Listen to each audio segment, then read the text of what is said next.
असतील त्या पूर्णपणे दूर करण्याचा सरकारचा प्रयत्न आहे. सरकार कुठेही कमी पडणार नाही असं विखे पाटील म्हणतात. मी तर आता म्हातारा होत आलो ऐकू ते तर झालेच. मी तर म्हातारा झालो ऐकू मी सांगितलं ना, कधी नव्हे ते मराठ्यांनी विखे पाटलांवरती विश्वास ठेवला होता. फडणवीस साहेबांच्या सांगण्यावरून म्हणतोय मी. फडणवीस साहेबांनी सांगितल्याशिवाय भाजपच्या एकाही मंत्र्याचे टप्पर नाही व्यासपीठावर यायची. एवढं दडपण आहे त्यांचं त्यांच्यावर.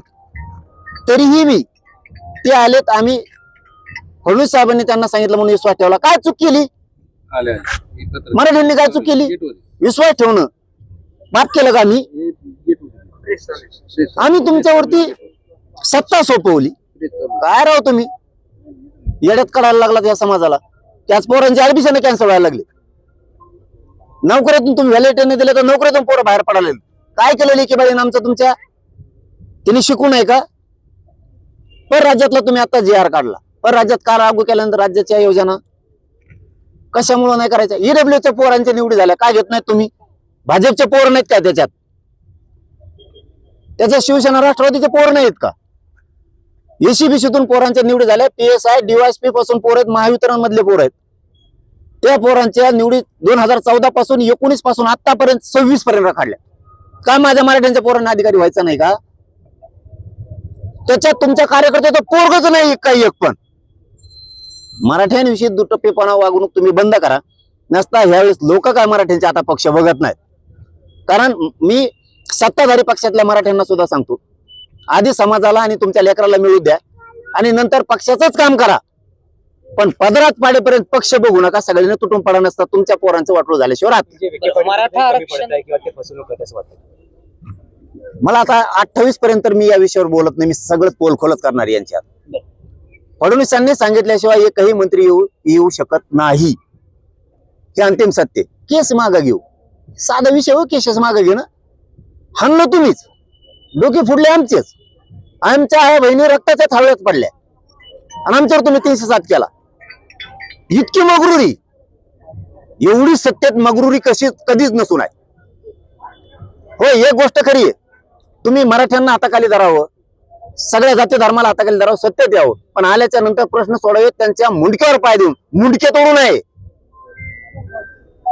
मला दाखवा भाजपाच्या मुलाला मुलीला वाटत नाही का आम्ही अधिकारी व्हावं? ते सुद्धा त्यांच्या आईबापाला शिव्या देतात. आपली सत्ता असून ही परिस्थिती का आली आमच्यावरती? फीस भरायची नाही ताकद हो.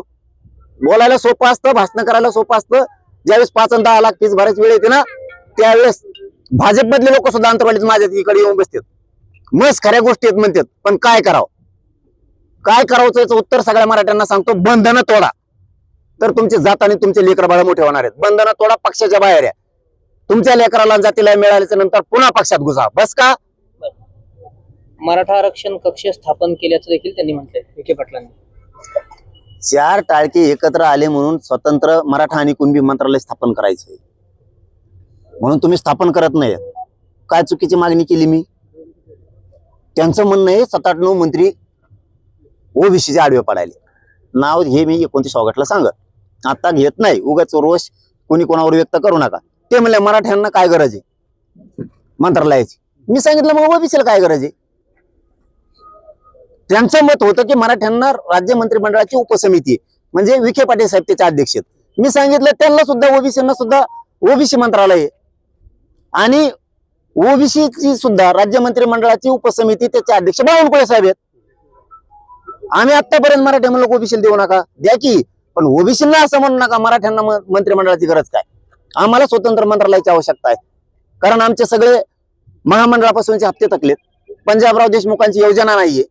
पोरांना कुठं सुविधा एसीबीसीच्या मिळायला तयार नाहीयेत. आम्हाला स्वतंत्र मंत्रालय असलं तर आमचा कारभार आमच्या पोरांना त्या मंत्रालयातून हाकीता येईल आणि पोरांच्या फीस पासूनच्या सोयी सवलतीपासूनच्या सगळ्या मागण्या सुटतील. म्हणून आमची ही मरमर चालू आहे. सारथीच्या सगळ्या योजना बंद केल्यात. त्याच्यात काय नुसते बाकीचे शेतकरी मराठीचे ऍडमिशन आहेत का? भाजप शिवसेना राष्ट्रवादी काँग्रेसचे ऍडमिशनच नाहीत का त्यांच्या पोरांचे? आपली एक चूक झाली, शेवटचं सांगतो. मराठ्यांची एक चूक झाली. आपण पक्षाला जास्त महत्व दिलं आणि बाकीच्यांनी काय केलं, आधी जातीला महत्व दिलं आणि नंतर पक्षाला दिलं म्हणून त्यांना खूप मिळालं. इथून पुढे तरी मराठ्यांनी आता ही चूक करू नका. तुम्ही पक्षाला महत्व द्या, पण नंतर आधी जातीला, तुमच्या पोराला पोरीच्या पदरात सगळ्या योजना पाडून घ्या, आरक्षण पाडून घ्या आणि नंतर पक्षाकडे जा. एक महत्वाचा प्रश्न आहे. सरकारने घेतलेल्या निर्णयाची अंमलबजावणी सुरू आहे, त्याचा अहवाल तुम्हाला पाठवण्यात येईल असं विखे पाटील म्हणतायत. त्याची टाइमलाईन सुद्धा त्या अहवालात असेल आणि हा अहवाल मिळाल्यानंतर निश्चितपणे जरांगे पाटलांचं समाधान होईल. मी साधच सांगतो तुम्हाला, आता तुम्ही हा प्रश्न विचारला म्हणून. परवाच्याला माझ्या माहितीनुसार मुख्यमंत्री साहेबांनी, फडणवीस साहेबांनी ताबडतोब प्रतिक्रिया दिली. पेंडन्सी नाहीये अर्जाची. मी पेंडन्सी दाखवतो तुम्हाला, पाठवा तुमचा माणूस. कालच माझ्याकडे मला वाटतं लाडसांगवी गाव आहे छत्रपती संभाजीनगर तालुक्यात आणि जिल्ह्यात. पडूळ नावाचे लोक आहेत, तिथं 7,000 लोक आहेत. त्यांच्या एकाचं चुलत्याला दिले, दुसऱ्याला द्यायनातच. का द्यायनात? तर ते म्हणले तो याकडं म्हणजे याच्याकडे वावर आहे, ज्याची नोंद निघाली त्याच्या भावाकडे. याच्याकडे वावर नाही, येणी फुकलं फिकलं असं पाहिजे, इकलं फिकलं असं. वावर नाही ही चूक आहे का आमची? वावर नाही फक्त ही चूक आहे का? शेतकरी मराठा आहे, एखादा शेत मजूर आहे, लोकांच्या तिथं कंपनीत कामाला, त्याला वावर नाही म्हणून ते रोजन जातोय ना. त्याची काय चूक? त्याच्या पोरांनी शिकून अधिकारी व्हायचं नाही का? नोंद सापडले म्हणलं प्रमाणपत्र द्यायला हरकत काय? असे लाखांना उदाहरणं देतो, एक दोन नाही मी. तुम्ही अंतरवालीत या, आम्ही तुम्हाला उत्तर देतो सगळे समोरासमोर. मराठ्यांना पण कळू द्या.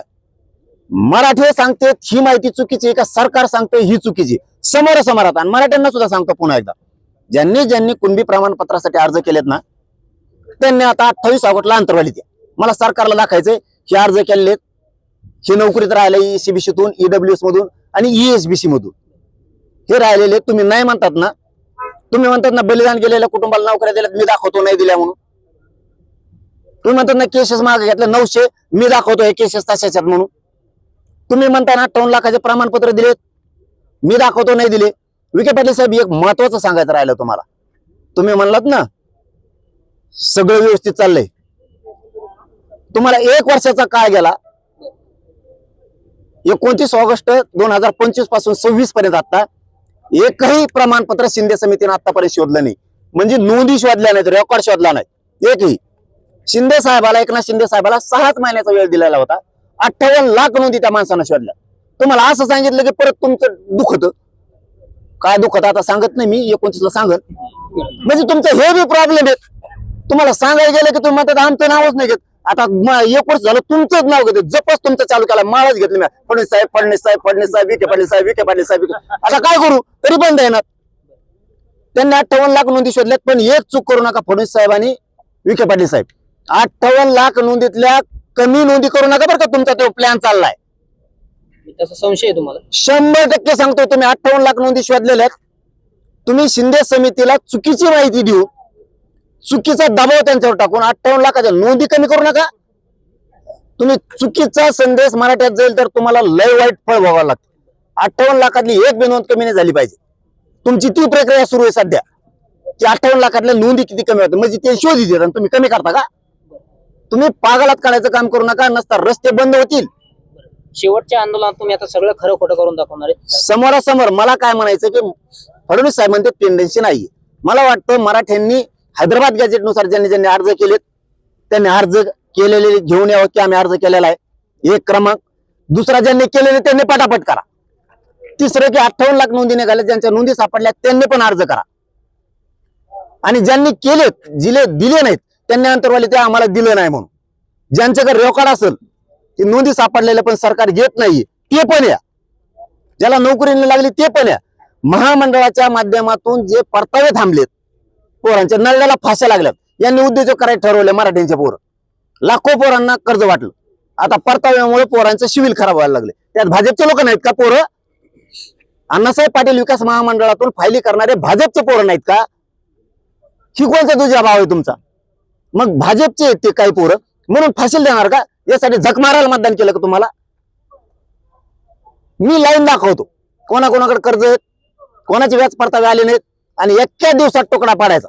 आणि मराठ्यांना सांगतो, ज्यांनी ज्यांनी अर्ज केलेत, ज्यांना नोकऱ्याला दिल्या नाहीत, ECBC-तून, EWS मधून कुणबी प्रमाणपत्राचे अर्ज दिलेत, यांनी अंतरवालीत येऊन बसा. प्रश्न सुटूस तर माघारी जायचं नाही. कारण प्रश्न सोडल्याशिवाय मी बी हटत नाही, तुम्हाला उठून देत नाही.